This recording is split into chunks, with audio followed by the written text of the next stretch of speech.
이루어지지 아니하게 되게 되면 그것은 하나님의 나라라고 할 수가 없어요. 여기까지 이해 가시죠? 그 다음에 또 중요한 게 있습니다. 그 백성을 이루고 있는 그 백성들이에요. 그 백성들이 그 땅에서 주권을 행사할 수 있느냐예요. 그러니까 아까 말씀드린 하나님께서 그 백성에게 그 다음에 그 영토에 하나님의 그 통치가 이루어지고 있느냐, 그리고 그 백성, 그 국가를 이루고 있는 그 백성들이 자기 땅을 갖고 있으며 우리의 발이 그 땅에 머무르고 있으며 그 주권을, 즉 자신이 갖고 있는 그 권리를 주장할 수 있느냐, 그것을 갖추고 있느냐에 따라서 바로 무엇이 되냐면 그 나라라는 거예요. 근데 아까 말씀드린 대로 애굽에 이스라엘 백성들이 있어요. 이스라엘 백성들이 애굽에서 나라를 주장할 수 있습니까, 없습니까? 주장할 수 없어요. 근데 여러분 보세요. 이스라엘 백성들이 애굽에서 백성들이 있죠. 또 고센 땅에 살고 있죠. 그런데 왜 주장할 수 없어요?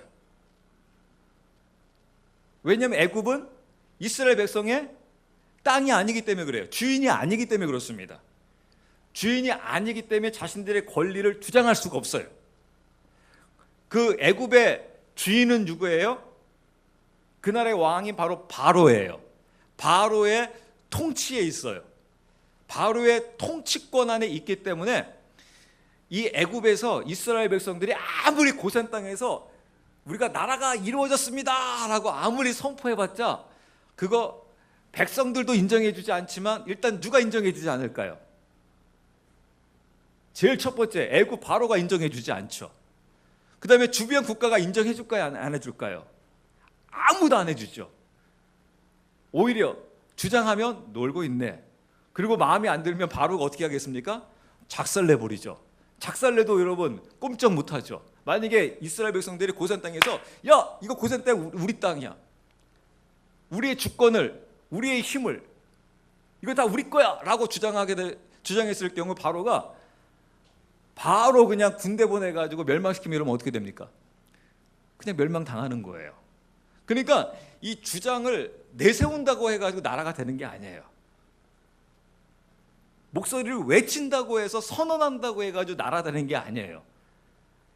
선언하게 되게 되면 그만큼 무엇이 있어야 됩니까? 그런 그 주권 권한이 있어야 돼요. 무조건 선언한다고 해가지고, 그러니까 여러분 뭐 어떤 혁명 세력들이, 어떤 쿠데타 세력들이 어느 지역을 점령하고 우리가 나라가 됐음을 선포합니다 라고 하게 되면 그 어느 누구도 인정해주지 않아요. 거기에 살고 있는 사람도 인정해주지 않지만 그 주변 국가가 아무도 그걸 나라로 인정해주지 않아요. 만약 그런 식으로 한다고 하게 되면 여러분 하루에도 수도 없이 나라가 생길 겁니다. 근데 국제사회가 그런 것들을 전혀 인정해주지 않아요. 그러니까 아까 말씀드린 대로 이 3요소가 갖추어져야 돼요. 아까 말한 대로 그게 이스라엘 백성들이 하나님의 나라 선포되었으면 선포하게 되면 일단 누가 웃기냐면요, 사단이 웃어버립니다. 왜냐하면 내가 통치하고 있다라는 거예요. 어디를요? 바로 왕과 더불어서 이 애굽 땅을 이 사단이 내가 통치하고 있다라는 거예요. 그래서 우리가 여러분 꿈에도 소원이 하나님의 나라가 이 땅에 이루어지기를 원하나이다 라고 간절히 소망하는 이유 중에 하나가 바로 무엇이냐면 지금 이 땅에 공주 권세를 누가 잡고 있습니까? 사단이 잡고 있잖아요. 이것을 하나님께서 다 무너뜨려 버리겠다라는 거예요. 그래서 이 땅을 내가 온전히 회복하겠다라는 거예요. 그래서 우리는 그 하나님의 뜻이 하늘에서 이루어진 것처럼 이 땅에서 이루어져서 하나님의 나라를 완성시키십시오 라고 하면서 주님께서 이것을 위해서 기도하라고 해요. 그리고 우리도 이것을 위해서 기도하고 있는 것을 볼 수가 있습니다. 그래서 하나님께서 하나님의 나라를 성취하기 위해서 이 애굽 땅에서 무슨 일을 먼저 하셨냐면 그 백성을 계속해서 생육하고 번성하게 만듭니다. 그래서 놀랍게도 분명히 바로의 통치 아래 있기 때문에 이스라엘 백성들이 바로의 완전히 권한 아래 있잖아요. 근데 바로가 통치하지 못하는 유일한 한 가지가 있었어요. 그것이 바로 무엇이냐면요, 인구가 억제가 안 되는 거예요. 이 히브리 민족이 억제가 안 되는 거예요. 이것을 억제시키고자 별 방법을 다 써보잖아요. 엄청난 막 노역을 시키고, 그 다음에 아들들을 다 죽이고, 별 방법을 다 쓰고, 산파들로 하여금 어떻게든지 아들이 나면 죽이라 하는 별 방법을 다 썼는데, 이 바로가 이걸 막을 수 있습니까? 못 막습니까? 이걸 못 막아요. 이 인구가 생육하고 번성하는 것을, 이것을 막지를 못해요. 그래서 그 3요소 중에 하나인 이 인구가 계속해서 생육하고 번성함이 이루어지고 있는 것을 볼 수가 있습니다. 그렇지만 그럼에도 불구하고 여러분, 하나님의 나라는 아직 이루어지지 아니했습니다. 그래서 하나님께서 그 백성을 데리고 어디로 갑니까? 광야로 나아갑니다. 광야에서 몇 년간 이스라엘 백성들이 광야 생활을 하죠? 40년간 광야 생활을 합니다. 왜 그렇습니까? 백성들이 애굽에서 400년간 노예 생활을 하게 되니까 그들이 애굽에서 나왔음에도 불구하고 여전히 그들을 잡고 있는 건, 누가 그들을 잡고 있냐면 이 애굽과 바로가 그들을 여전히 잡고 있는 거예요. 그 애굽의 문화, 애굽의 생활 습관. 그래서 여러분, 이스라엘 백성들이 여러분 끄떡만 하면 자꾸 애굽을 생각하면서 돌아가세요. 애굽에서는 우리가 빵도 먹고 마늘도 먹었는데 라고 하면서 그 애굽에서 누렸던 그 습성들, 그런 문화적인 그 요소들, 음식 문화, 그 모든 그 것들을, 애굽을 그리워해요. 그 자꾸 돌아가자고 해요. 여전히 광야로 애굽에서 떠났음에도 불구하고 애굽의 그 문화와 그 습성과 바로의 통치 아래 그대로 있는 거예요. 근데 여러분, 이것을 벗어버리기가 쉽지가 않아요. 제가 우리나라 그 역사 공부하다가 재미있는 사실을 알게 되어졌어요. 옛날에 여러분, 우리나라 그 양반 제도가 있었잖아요. 양반과 또 양반 밑에 있는 이 종들이 있었습니다. 노예가 있었습니다. 이제 그러다가 여러분, 이제 이 제도가 사라졌어요. 그래서 이제 우리나라에 이제 양반 뭐 종 그런 게 없어요. 근데 재미있는 것은 바로 무엇이냐면, 이 제도가 다 사라졌는데 1월 1일 설이 되게 되면 이제 예를 들어 김씨 양반 집에 이 종노릇을 했던, 왜 제가 최씨니까 뭐 최씨가 있었다. 그러면 요 종노릇했던 최씨 할아버지와 아버지와 손자가 이 김씨 양반 집에 가요. 근데 김씨 양반에서 이미 종으로, 주인으로서 다스렸던 그 김씨 아버지는 죽었어요. 그리고 그 아들이 있어요. 근데 그 아들이 있는데 인사를 와요. 그 인사를 오게 되면 이제 거기 김씨 옛날 양반이었던 사람이 뭐라고 하면, 어이구 들어오게 그래요. 들어오게. 그러면 들어오게가 여러분 어디로 들어오는 걸까요? 방으로 들어오라는 게 아니에요. 마당으로 들어오라는 거예요. 마당.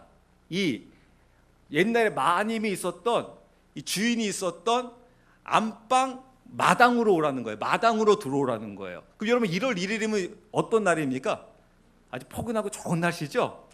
아니죠. 막 비바람비가 때리면 막 눈도 오고, 마당에 와가지고 마당에서 세배해요. 주인어른 올해에도 새해 복 많이 받으세요 하면서 자기 아들뻘인 그 김씨 양반에게 세배를 해요. 그러면 자기 아버지뻘인 이 김씨 양반이 딱 앉아서, 그래 자네도 올해도 새해 복 많이 받게, 그렇게 하는 거예요. 그렇게 할 정도로 이게 옛 습관에, 이게 벗어나기가 굉장히 힘들어요. 사람이 이게 한번 여러분 조금만 잡히면 나중에 벗어나기가 힘듭니다. 제가 예전에 군대 제대에서도 그랬었어요. 저보다 나이 많이 먹었던 하참들이 있거든요. 근데 군대 제대하면 저는 그 친구한테 반말하고 있고, 그 친구는 저한테 여전히 존댓말해요. 왜냐하면 제가 군대에서 아들 그랬거든요. 아들 그러면 이제 3명이 쫙 와요. 그럼 오늘 아들들 우리 가족 파티한다 하고 제가 어디를 데려가냐면 PX 데려가요. 근데 그 아들들이 저하고 동갑이거나 저보다 2-3살 많아요. 그래서 아들, 이제 PX에서는 이제 그 하참들은 PX에서 그때 사 먹지를 못했습니다. 근데 제가 이제 최고참이니까 아들들에게 오늘 특별히 내가 너희들에게 선처를 베푸노라. 그래서 PX에 제가 먹는 거를 사줘요. 그래서 먹어. 그래서 아들들, 너는 이제부터, 그래서 내가 이제 서열을 정해줘요. 넌 첫째, 둘째, 셋째, 형제간에 이 아빠가 제대하더라도 사이좋게 지내라. 형제간에 사이좋게 지내라.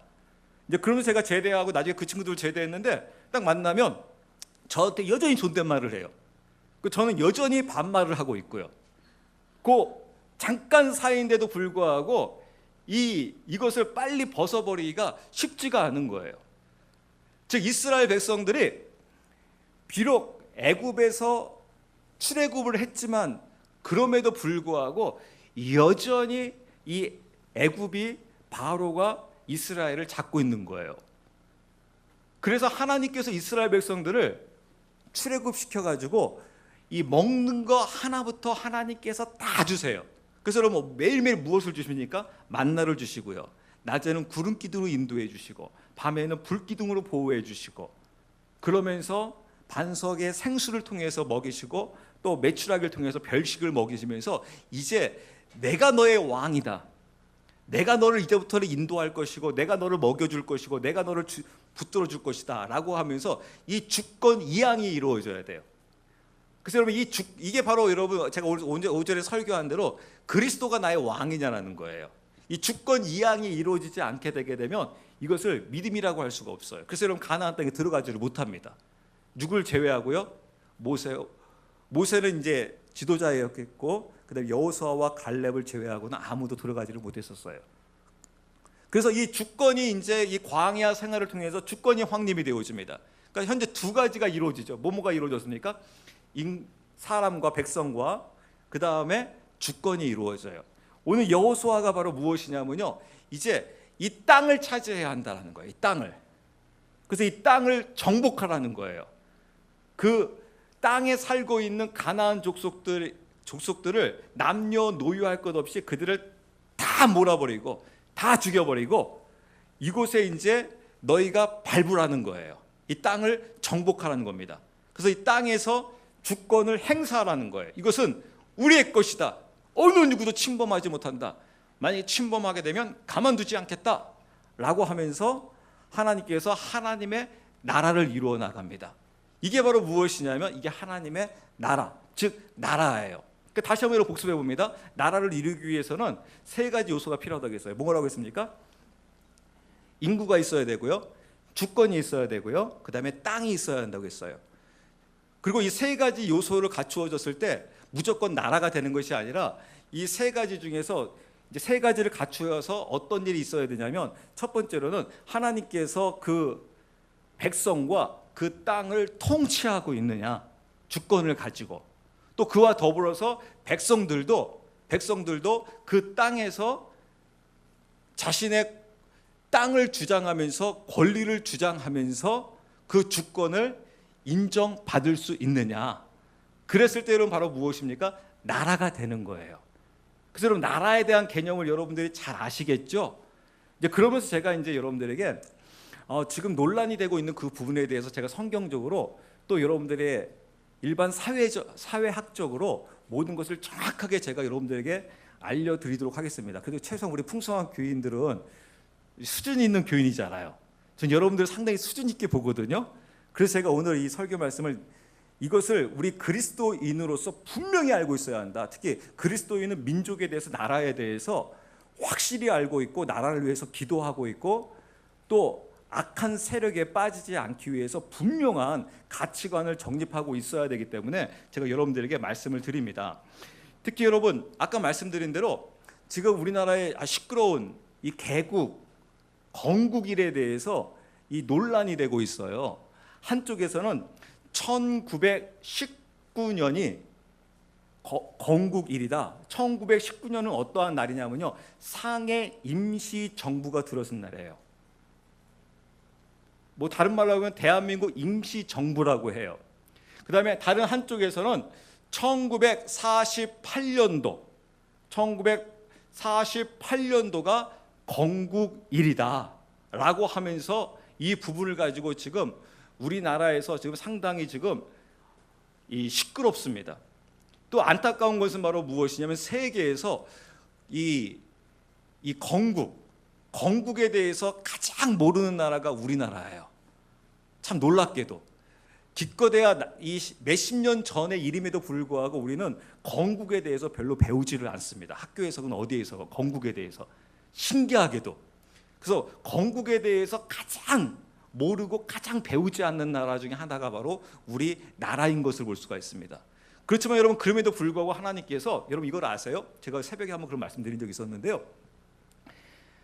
와, 제가 우리나라 공부하면서 놀라운 게 바로 무엇이냐면, 하나님께서 우리나라를 이렇게 사랑해 주셨고, 지금 우리나라 2016년 우리나라 현재의 모습을 보면 어떻습니까? 좀 개판이잖아요. 그런데 여러분, 우리나라 속담에도 여러분, 첫 단추가 잘 끼워져야 돼요? 잘못 끼워져도 괜찮아요? 잘 끼워져야 되죠. 첫 단추는 반드시 잘 끼워져야 돼요. 첫 단추가 잘못 끼워지게 되면 나중에 다 틀어져요. 근데 우리나라 첫 단추가 기가 막히게 끼워졌어요. 이게 놀라울 정도로. 제가 말씀드릴게요. 제가 한번 그런 말씀드린 적이 있었는데, 제가 영국을 공부하다 깜짝 놀란 게 바로 무엇이냐면, 여러분 영국을 조금만 공부하시면 다 알아요. 세계사에 뭐라고 나왔냐면, 영국의 이 100년 동안에 이 경제가 30배가 성장을 해요.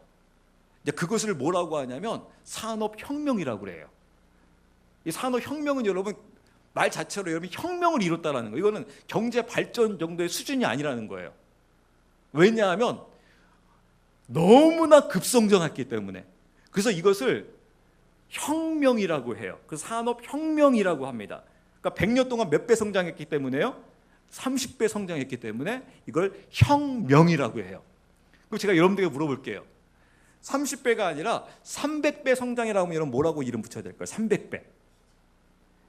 그럼 기적. 기적 중에 기적이다. 그러면 제가 또 물어볼게요. 300배 정도가 아니라 3000배다. 그것도 뭐라고 해야 될까요? 3000배다. 기적 중에 기적. 하여튼 3000배다. 아까 말했던 30배 성장에서 혁명이라고 해가지고 하는데, 여러분 300배라고 해도 이거는 우리 인간 머리로 상상할 수 없는 거죠.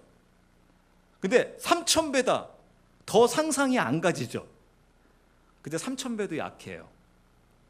3만하고 1000배예요. 3만 1000배예요. 그것도 100년이 아니라 60년 동안. 세계 역사상 이런 3만 1000배의 성장을 이룬 세계는 어느 나라도 없어요. 딱 한 나라가 있어요. 그 나라가 어딘지 아십니까? 우리나라예요. 여러분, 그 긍지와 자부심을 갖고 사세요.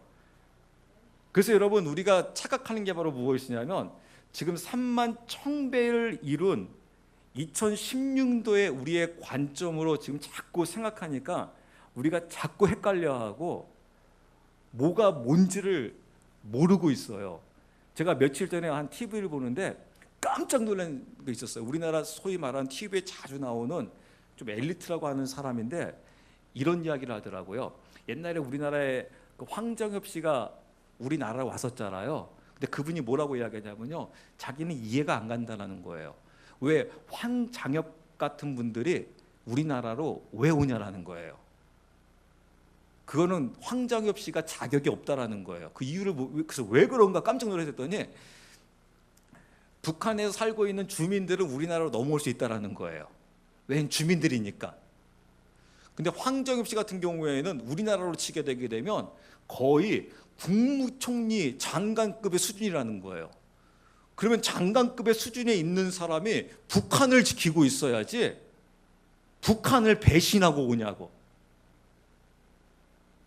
그러니까 우리나라에 북한에서 온 사람이 그 사람 이야기를 들어보더니 한심하대요. 한번 네가 가서 한번 살아봐라.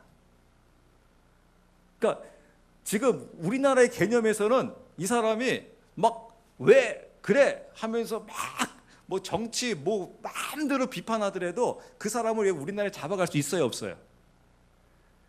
우리나라에서는 서민이 이야기해도 못 잡아가요. 아까 말씀드린 대로. 근데 북한에서는요, 황정엽 씨라고 할지라도, 북한의 서열 1, 2라고 할지라도요, 그 앞에서 그래서 김정은 왔어? 한번 이런다고 생각해 보십시오. 어떻게 될까요? 이 정도로 끝날까요, 그냥? 아니면 반갑다. 야, 내가 너보다 나이도 많어. 며칠 전에 누가 여러분 완전 사형당해 죽였습니까? 김정은의 누구였었어요? 하여튼 그 친척은 높은 사람이 있었잖아요. 장성택. 또 그냥 죽는 상황에서요, 그것을 제가 보면서 야, 우리나라 진짜 좋은 나라다.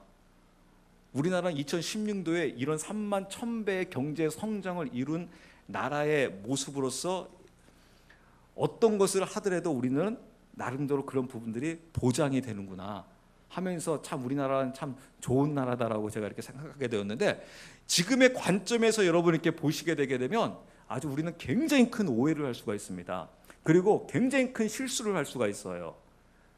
왜냐하면 여러분, 우리가 북한을 바라볼 때요, 이런 북한은 정상적인, 그러니까 북한을 제가 이야기할 때 누구를 이야기하는 거냐면 지금 이제 이 김정은으로 해가지고 이루어지는 요 체제 있지 않습니까?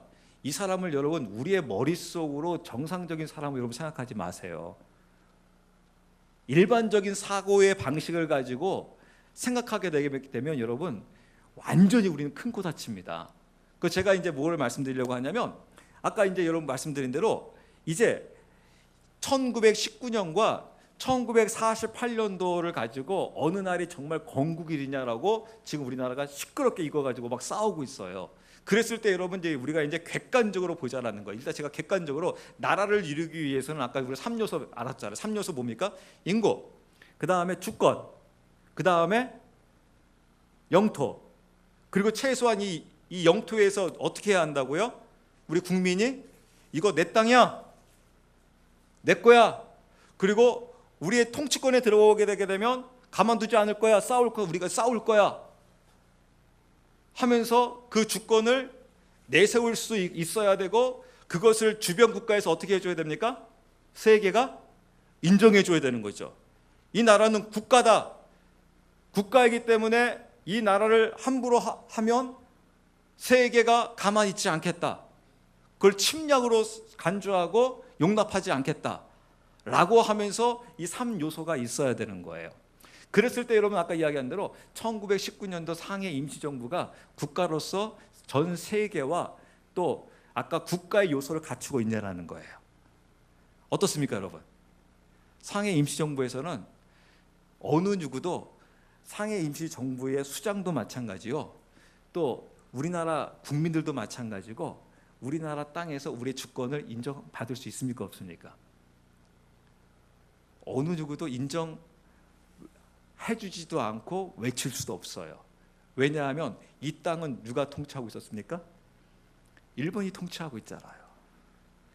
일본이 통치하고 있는 상태에서 우리가 상해해서 이거 우리가 국가입니다 라고 선포한들 주변 국가에서 인정해 주겠습니까? 안 해주겠습니까? 주변 국가에서 인정 안 해줘요. 그래서 우리도 주장을 할 수가 없어요. 왜냐하면 이 땅은 지금 한반도는 누가 지금 다스리고 있냐면 일본이 다스리고 있어요. 그래서 우리가 이것을 아무리 우리는 국가라고 외치고 싶어도 국가라고 인정도 안 해주고 또 우리의 그 주권이 미치지를 못해요. 최소한 여러분 상해 임시정부라고 하게 되면 거기에 수장에 그 모든 통치가 여러분 한반도에 미쳐야 됩니까? 안 미쳐야 됩니까? 미쳐야지 이게 국가죠.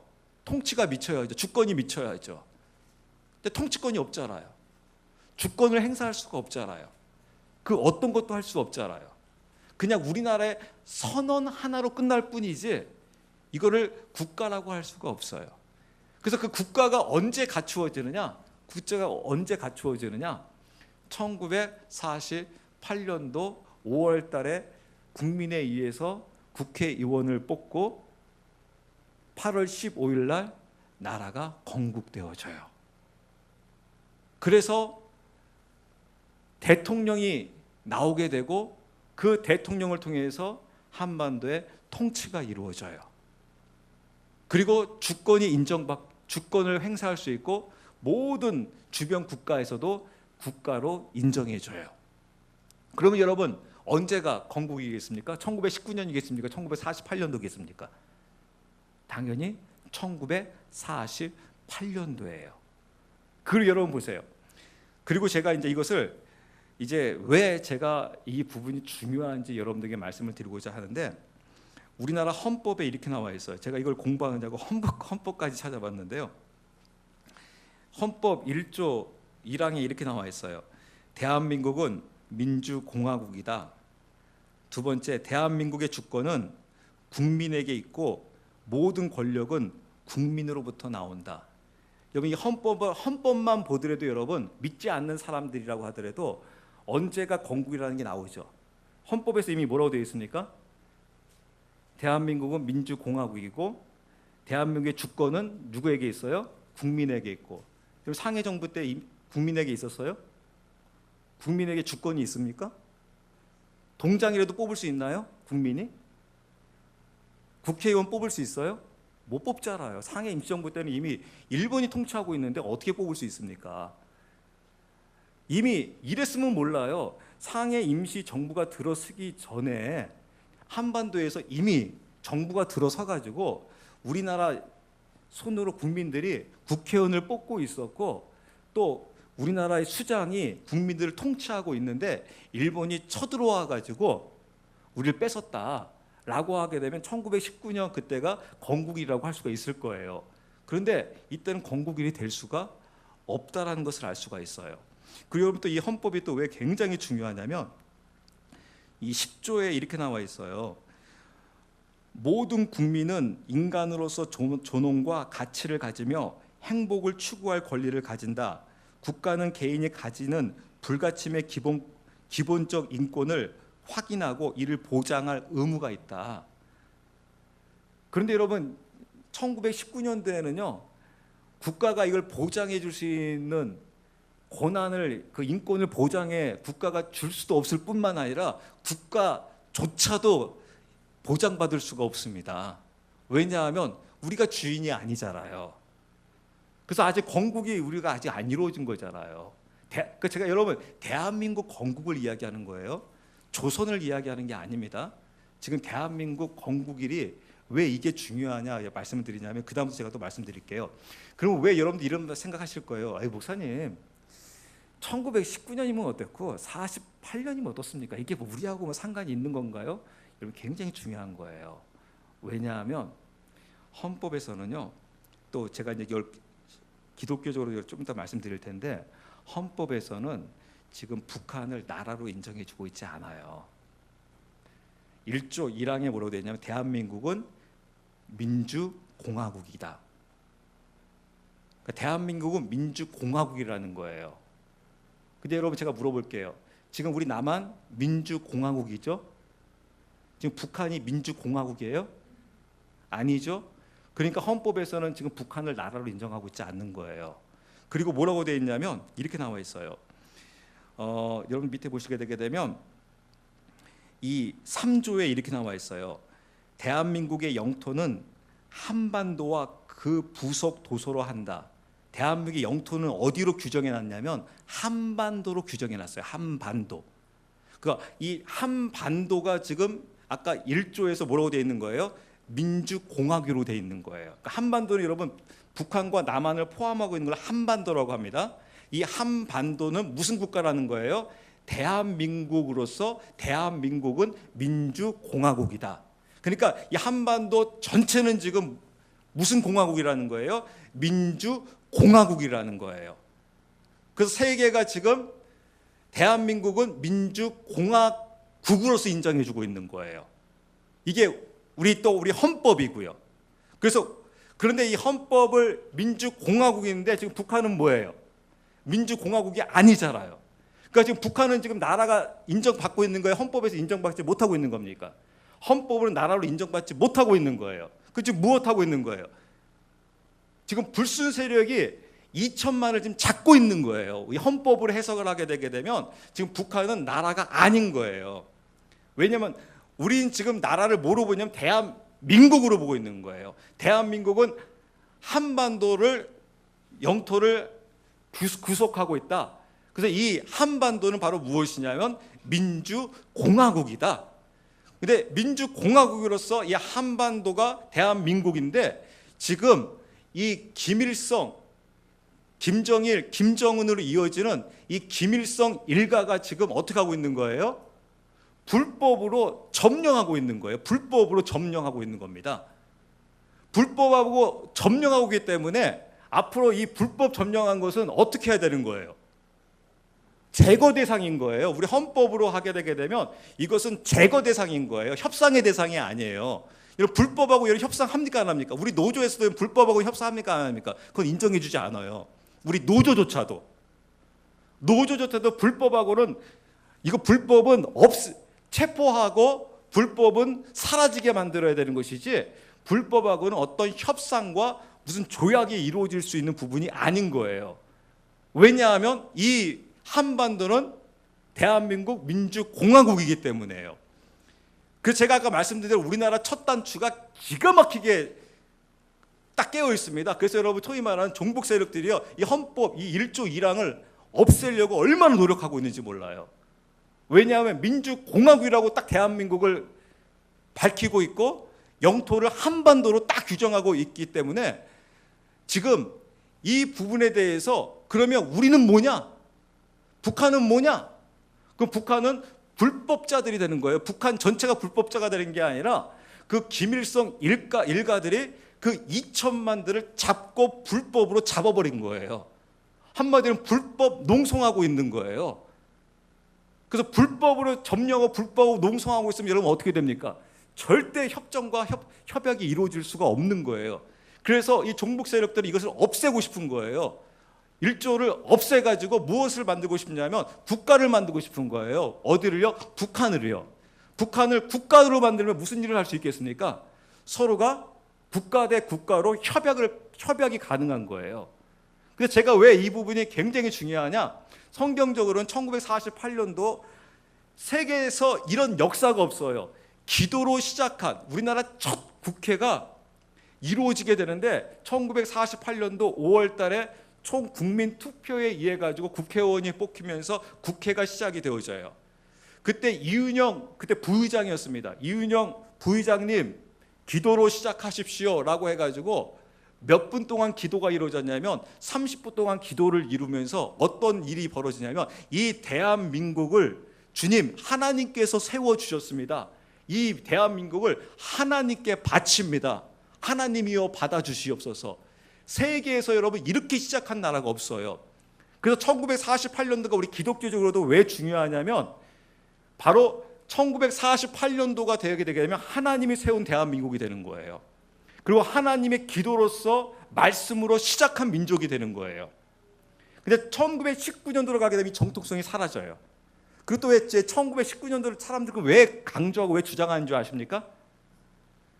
여러분 참 안타깝게도요, 우리나라 정치 지도자들 가운데서도 이런 것을 원하는 사람이 있습니다. 통일은 원하는데 통일을 서로가 연방 통일을 하자라는 거예요. 우리 통일하기 힘드니까 북한 체제를 그대로 인정해주고 남한을 남한 체제로 그대로 인정해주면서 우리가 서로가 통일을 하자. 그래서 이쪽에서 국회의원 뽑고 북한에서 국회의원 뽑고 또 남한에서 국회의원 뽑고 이제 그러다가 조금씩 시간이 지나면 나중에 이제 그걸 통합할 수 있는 대통령도 뽑자 하면서 연방제 통일을 원합니다. 근데 왜 이 연방제 통일과 1919년도가 연관이 되어지게 되게 되면요, 아까 이야기한 대로 1919년도로 하게 되게 되면 이제 전통성이 사라져요. 즉 연방제를 할 수 있는 명분이 생겨요. 1948년도로 하게 되게 되면 연방제를 할 수가 없습니다. 왜냐하면 1948년도는 로 해가지고 대한민국이 건국되어지고 대한민국이 바로 한반도를 포함한 민주공화국이 되어버렸어요. 그래서 지금 북한 땅을 지금 불법 세력이 북한 땅을 잡고 있어요. 잡고 있는 상태에서 여러분 연방제가 가능하겠습니까? 안 하겠습니까? 할 수가 없는 거죠. 어떻게 여러분 불법 세력에게 거기에다가 정부로 다시 인정해주고 거기에 국회의원을 뽑게 하고 모든 지도자를 다시 새로 뽑게 해줄 수 있겠습니까? 해줄 수가 없는 거예요. 1948년도에 그 정통성을 가지고서는 그것은 오히려 헌법에 위반되어져요. 우리나라 법으로도 위반되어지고 그 법을 위반하게 되는 거예요. 근데 1919년도로 가버리게 되게 되면 아까 말씀드린 대로 그게 사라져요. 그래서 얼마든지 연방제를 할 수 있어요. 더 나아가서 적화 통일까지도 가능해요. 북한이 적화 통일까지도 가능해요. 왜냐하면 북한이 적화 통일을 하게 되게 되면 나라가 나라를 힘이 있어가지고 무너뜨릴 수 있어요. 센 쪽이. 그런데 만약에 이 1948년도로 하게 되게 되면, 만약 북한이 쳐들어오게 되면 어떻게 됩니까? 불법 세력이 쳐들어오기 때문에 우리는 끝까지 전쟁에서 싸워서 승리해 나가야 돼요. 그래서 여러분 1919년도로 하게 되게 되면요, 누가 전통성을 누가 나중에 내세울 수 있냐면요, 김일성이 전통성 있는 자가 될 수가 있어요. 김일성은요, 이 일제 때 독립운동가 중에 한 사람이에요. 그래서 공산주의와 그런 부분들이 아무 문제가 되질 않아요. 1919년도에는요 공산주의와 민주주의가 아무 상관이 없어요. 근데 1948년도에는 아까 말한 대로 이승만 대통령이 한국을 안보로 세워요. 그래서 민주공화국이 되는 거예요. 민주가 나오는 겁니다. 즉 공산주의는 배제된, 1948년도에 대한민국 건국되어졌을 때는 공산주의가 완전히 배제되어져요. 공산주의는 하나님의 뜻이 아니다. 하나님과 완전히 반대 역할을 하고 있다. 그래서 절대 대한민국이 세워지는데 공산주의가 들어올 수 없다. 그래서 민주공화국으로 딱 찍어버린 거예요. 즉 공산주의는 절대 이 나라에 침범해서도 안 되고 인정도 안 되는 거예요. 그래서 여러분 우리나라에서 공산주의 당 못 만들어요. 다른 나라는 공산당도 만들 수 있습니다. 근데 우리나라에서는 못 만들어요. 이제 그런 것들을 근거로 해서 사실 여러분 정의당 같은 경우에도 퇴출시킬 수 있었던 거예요.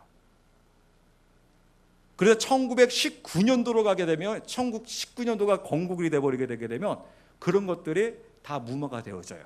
연방제 통일이 가능하게 되고요. 그리고 공산당도 만들 수 있어요. 우리나라는 자유로운 국가이기 때문에 공산당도 만들 수 있어요.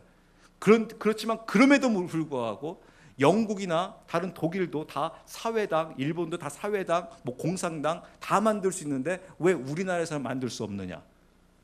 바로 우리나라는 민주공화국이기 때문에 그렇습니다.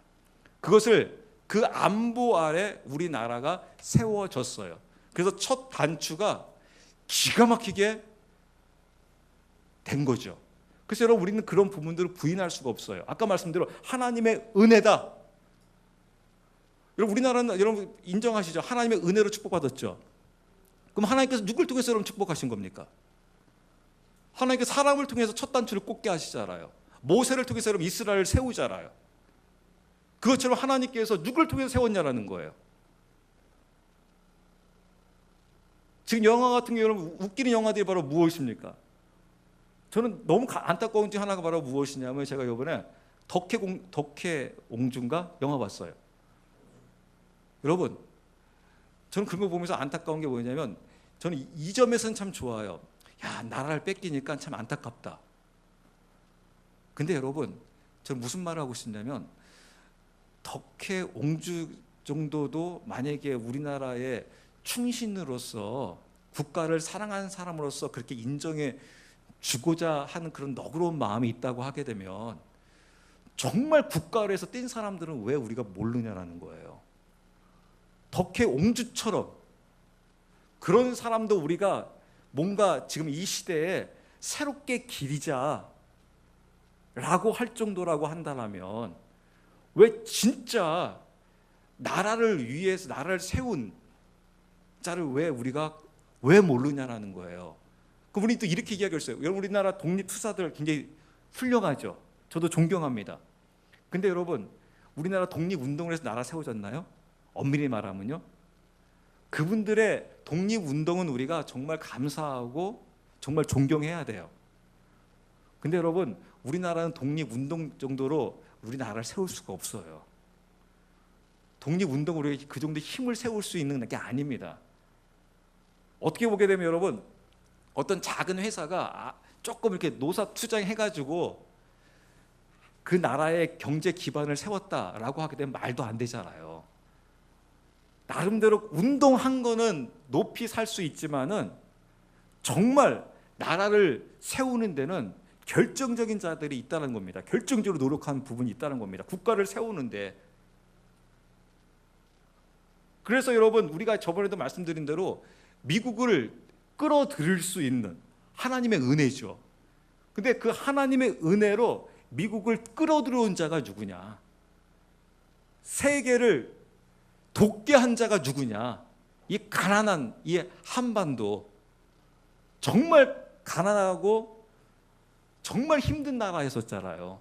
너무너무 가난한 나라. 그 저번에 말씀드린 외교관이 몸에서 막 그냥 막 벼룩이 나올 정도로 그런 너무너무 한심스럽고 너무너무 그런 가난한 나라.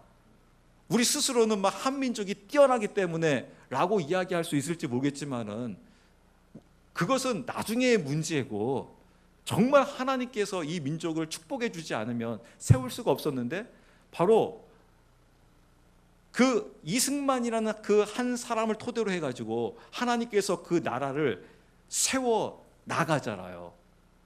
그 세워 나가서 이 민족이 정말 하나님의 축복 속에서 기도 가운데 세워진 그 민족임을 우리가 자부심을 갖고, 앞으로 이런 무엇이 이루어져야 되겠습니까? 통일이 이루어져야 되잖아요. 통일이 이루어지는데 아까 말씀드린 대로 연방제의 그런 통일들이 이루어지게 되게 되면 어떤 일이 발생하겠습니까? 아까 말씀드린 대로 우리는요, 북한을 그렇게 쉽게 생각해서는 안 된다는 거예요.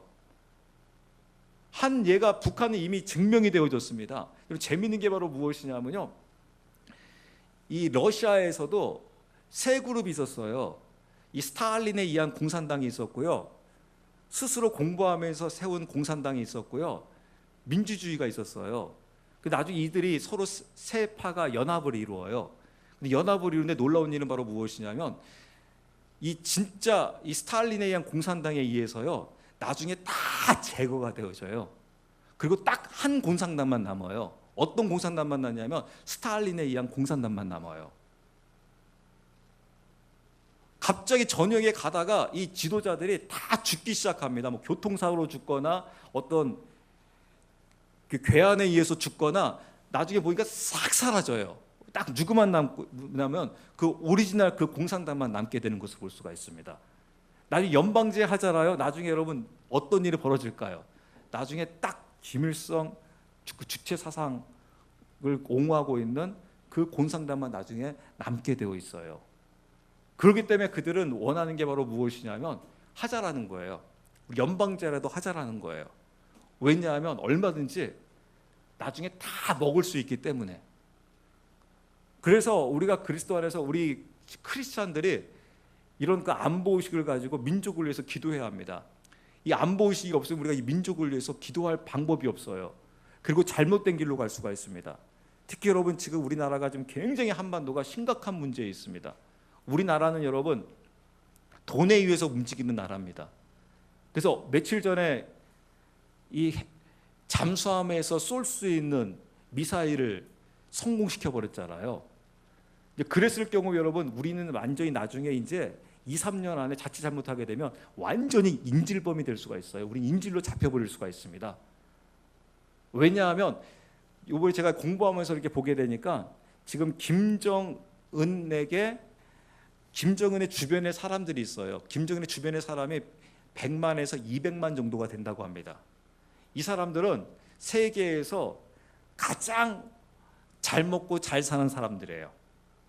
누구의 후광에서요? 김정은의 후광에서요.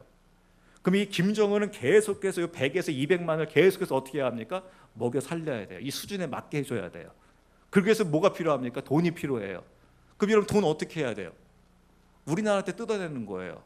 그럼 제2의 연평도 사건 같은 거 한 번씩 빵빵 터뜨리는 거예요. 빵빵 터뜨리면 우리나라가 어떻게 할까요? 난리 나겠죠. 근데 여러분 공격할 수 있을까요? 없을까요? 핵 있으면 공격 못해요. 그러면 이제 막 화가 나가지고 막 하다가 이제 정치적으로 뭐 하자고 하겠습니까?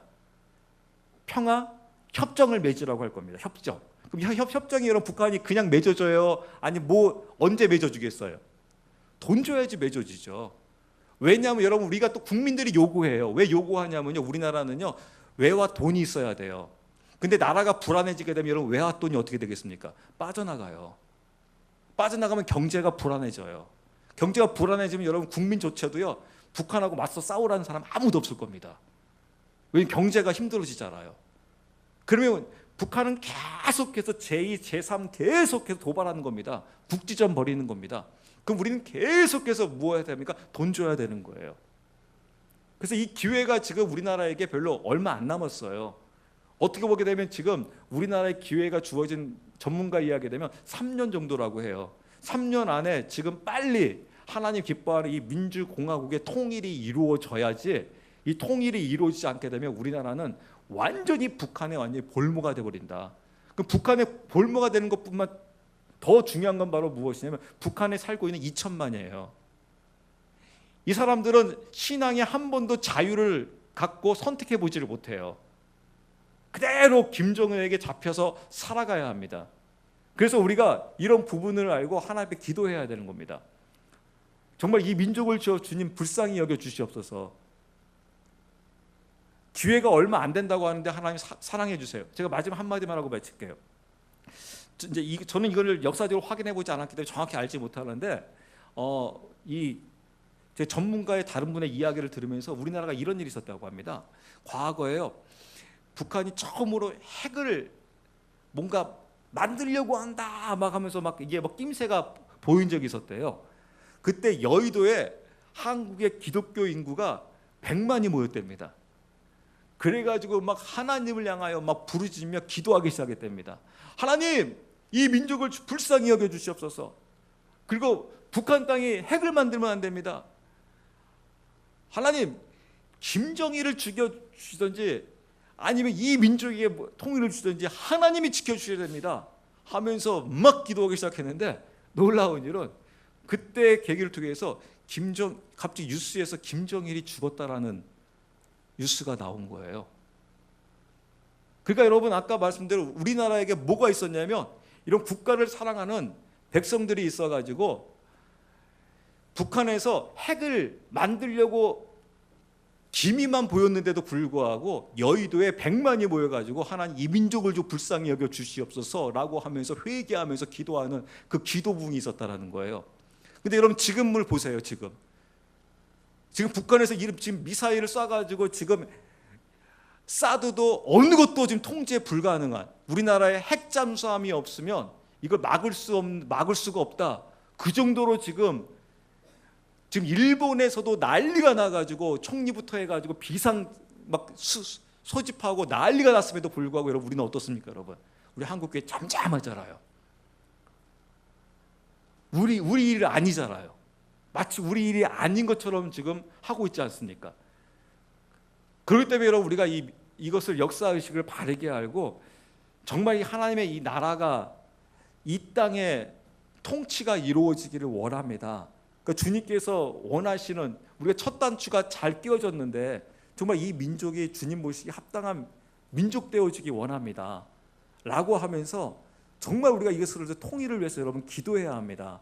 특히 여러분, 통일을 보면 어떤 사람이 이렇게 이야기해요. 비용 걱정하게 되는데 여러분, 아무 걱정 안 해도 됩니다. 여러분, 6천조가 들어간다, 뭐가 들어가는데 북한이 갖고 있는 자원만 하더라도요 10,000조가 넘습니다. 여러분, 자원만 하더라도. 그래서 여러분, 통일 비용 같은 거 아무 걱정 안 해도 돼요. 오히려 진짜 통일을 하게 되면 정말 대박입니다. 청년 실업자부터 해가지고 땅 문제부터 해가지고 다 해결됩니다. 그래서 하나님께서 이 땅에 정말 통일 한국을 주시옵소서. 그래서 우리 교회가 또 우리 그리스도인들 깨워서 기도해야 돼요. 하나님께 부르짖어야 돼요. 왜냐하면 그래야지 하나님이 들으시고 그 하나님의 그 뜻을 이루십니다. 그래서 우리가 같이 이 시간 기도하기 원하는 것은요, 주님, 정말 이 민족이 하나로 서게 하여 주시옵소서. 자꾸 이 민족이 자꾸 갈라집니다. 때로 외부 세력에 의해서 자꾸 우리가 미혹되어지고 속아지고 넘어가고 있습니다. 주님,